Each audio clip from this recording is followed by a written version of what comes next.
loolu dañuy daal di ñëw si ki nga xam ne que moo di les propos d'Ousmane Sonko qui ont fait réagir plus d'un. Alors donc Ousmane Sonko, je récite exactement ce qu'il a dit: seul Dieu sait pourquoi je ne suis pas président. Alors mu nekk kàddu yoo xam ne tam Ousmane Sonko yëkki na ko, Dieu seul sait pourquoi je n'ai pas été président de la République. Nous vivons dans un pays où seuls ceux qui devraient se taire prennent la parole, a déclaré le Premier ministre Ousmane Sonko. mu nekk loo xam ni itam ñu koy partager largement sur les réseaux à fond.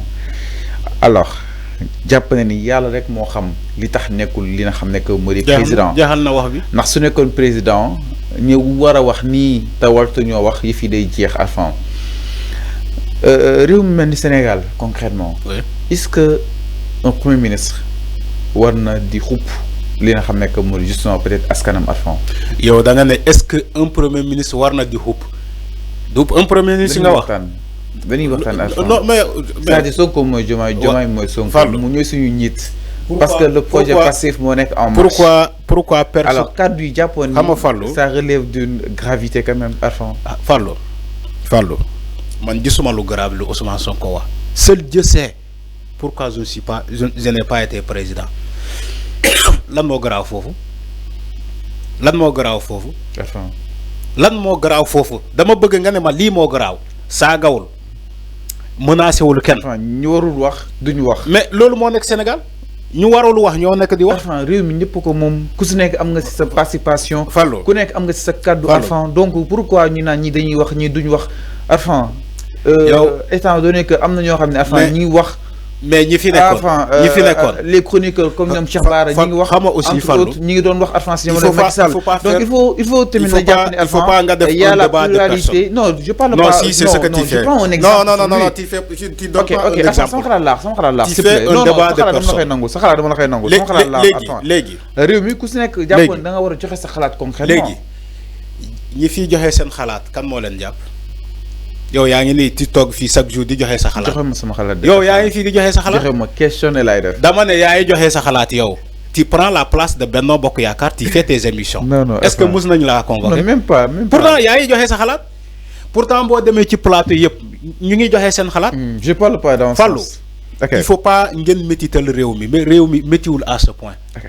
La liberté d'expression existe dans ce pays. Les gens sont en train de donner leur version leurs opinions te kenn arrêté wu leen. bàyyi leen li ngeen di def nii débat de personne bu Ousmane Sonko waxee c'est comme si c'est le monde qui s'écroule. Vous acceptez pour des autres opposants qui tirent sur Ousmane Sonko et vous acceptez ça. Est-ce que tu as lu Thierno Bocoum lu mu wax ci Ousmane Sonko doo ko lire mais yow boss Ousmane Sonko ngay lire. avant non Thierno Bocoum intéressé wu ma parce que dénkuñu ko réew mi. non Ousmane Sonko leen dénk réew mi Arfan. non Ousmane Sonko kenn dénku ko réew mi. Arfan déedéet Diomaye la ñuy dénk réew mi Sonko mooy Sonko Arfan quand même. déedéet waaw kon maanaam kon. lii laay waxati ci yow Thierno amul benn poste de responsabilité. Ousmane Sonko mooy le premier ministre. dama ne non Thierno amul benn poste de responsabilité.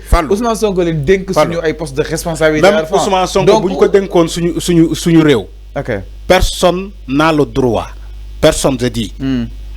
Communément lu ñuy wax ni liberté d'expression. Personne n'a le droit de l'insulter. non kenn waru koo saaga.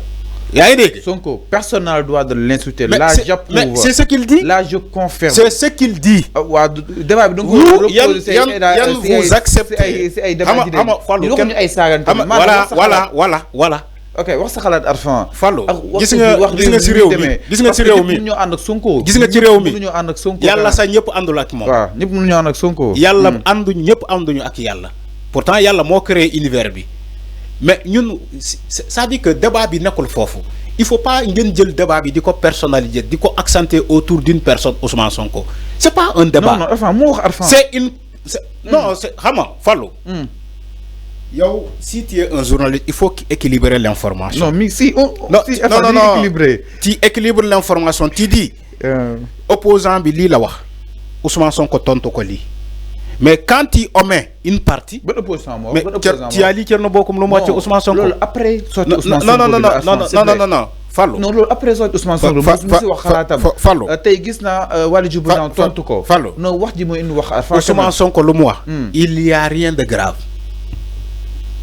lu mu wax nii yàlla moo xam lu tam man nekkuma président loolu lan moo garaaw foofu te moom kon gëm na yàlla xam na ni que yàlla moo tax moom nekkul président léegi lan Fallou lan la bëgg a garaawal ci loolu. non garaawal moo de dañuy laajte Fallou lu tax mu bëgg a garaawal propos yooyu. ba mu jaral la nga nekk ci état bi. non même pas enfin même pas. Fallou.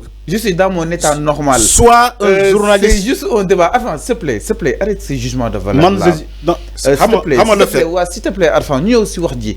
Yo, Japon, nous graoul, Arfan. Ça ne devait même pas être un débat. Non, si vous battez ici, Arfan. Yo, Japon, nous graoul, propos, seul Dieu sait pourquoi je ne suis pas président. Waouh. C'est pas des propos graves. Ok. Moi, je sais que Yalla Mota n'est pas le président. Mais il a dit, les gens, mo grave fofu. Lan mo grave fofu. Yalla motax man nekuma président. Tu yow même tu peux le dire. Man mi je peux le dire. Non duma ko wax lolu. Man mën na ko wax. Yalla mo xam lutax man Arfan nekuma président. Légui lan mo grave? Jugement. Li ma wax ni lan mo grave? Comme président ñu warul wax. Non Ousmane Sonko waxul lolu. Waxul suma nekkon. Non Fallou. Ousmane Sonko waxul suma nekkon. Dafa ne seul je sais pourquoi j'ai pas été président. Continue phrase bi. Dingue. Ceux qui ne doivent pas parler, ñom ñoy wax. Mais il n'a pas dit que su ma nekkoon président ñi wax tay duñu wax. Fallou, Fallou. Il faut être animé de bonne foi. Je sais que je sais que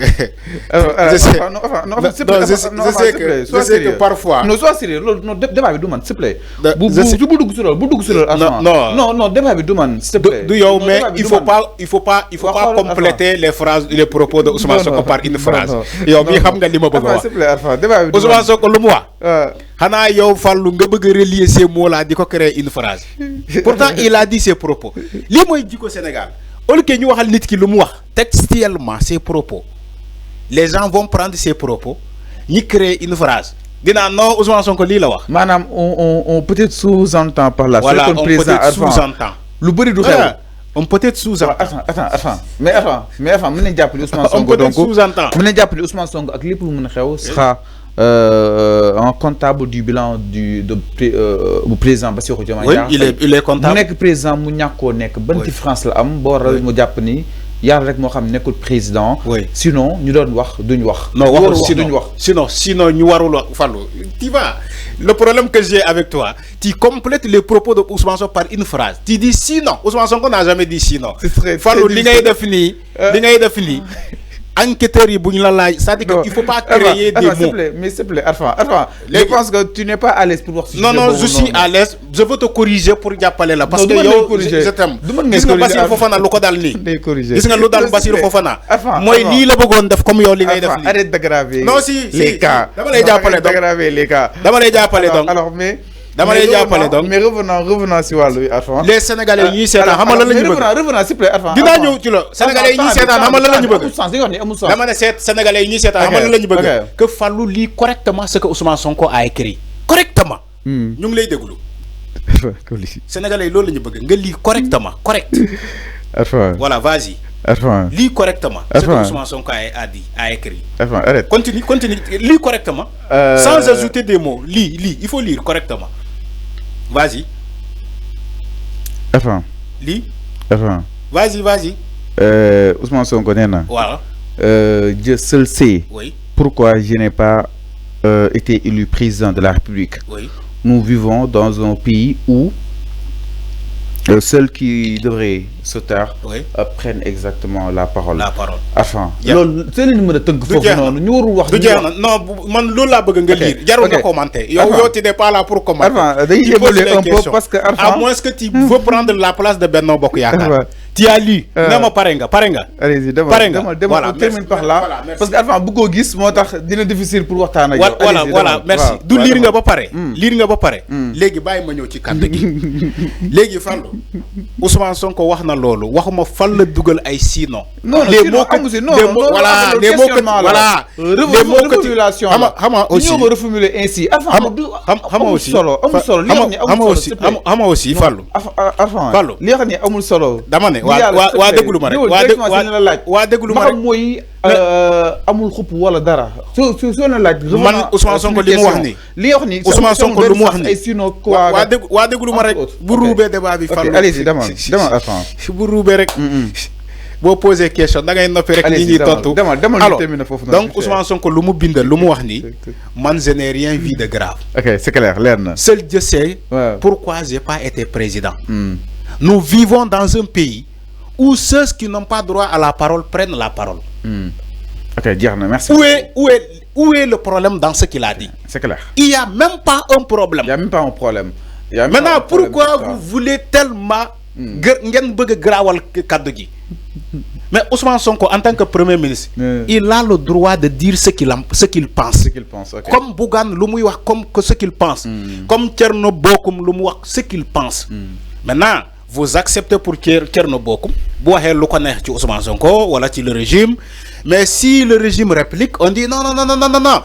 Ousmane Sonko, non mais comment Ousmane Sonko peut être aussi détesté?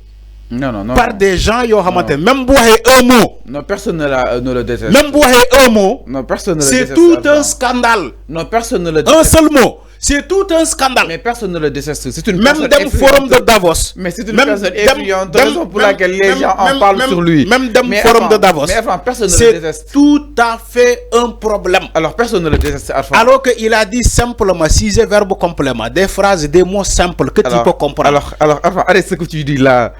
L'opposition quand le gouvernement gouverne, pourtant il a raison, doit s'opposer Ousmane Sonko, ce qu'il a dit, il a raison. Alors nous évoluons un peu. Nous vivons dans un pays où ceux qui ne devaient pas parler, nous finissons pendant 12 ans. Nous finissons pendant 12 ans. Nous devons un bilan catastrophique. Nous avons dette Sénégal à 99%. Pourtant nous avons dit la parole. Pourquoi Ousmane Sonko ne peut pas dire ça? Nous finissons Benno Bokk Yaakaar pendant 12 ans. Ils ont surendetté ce pays-là. Nous avons fait plus de 86 jeunes et quelques. Pourtant, nous avons dit la parole. Nous avons dit oui, Diomaye def na li, oui, Diomaye def na dem na lebi 10 000 milliards, non, Diomaye def na li. Pourtant, ces personnes-là étaient là, comment dire, 3 mois, 1 an, si ginnaaw. Maintenant, pourquoi Ousmane Sonko ne peut pas dire ce qu'il a dit? Nous vivons dans un pays où ceux qui ne devaient pas parler, et on a le droit aussi de respecter Ousmane Sonko le mois. Comme nous avons aussi droit, nous avons opposant le mois. Mais il faut équilibrer le débat. Ok, c'est clair. Tu n'acceptes pas d'équilibrer le débat. Yo tu tires sur Ousmane Sonko, dit Ousmane Sonko oui c'est très grave, c'est un scandale. Si Thierno Bocoum dit, on dit non, c'est pas grave, c'est un opposant. Si Thierno Alassane Sall dit oui, Azer warna dem Assemblée nationale ou commission d'enquête parlementaire, Fallou peut faire un débat toute l'émission.